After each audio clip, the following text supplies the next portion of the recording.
من يحق لهم التصويت في هذا الاستفتاء 53 مليون مصري. الاعداد الحقيقيه اللي راحت في الاستفتاء 4 مليون ونص فقط. 4 مليون ونص فقط. تحيه كبيره للمؤيدين الشرعيه. هم المصريين منظمه الدفاع الامريكيه بالتابع قامت باستدعاء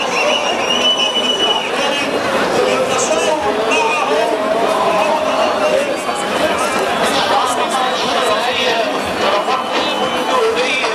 الشعب مع الشرعيه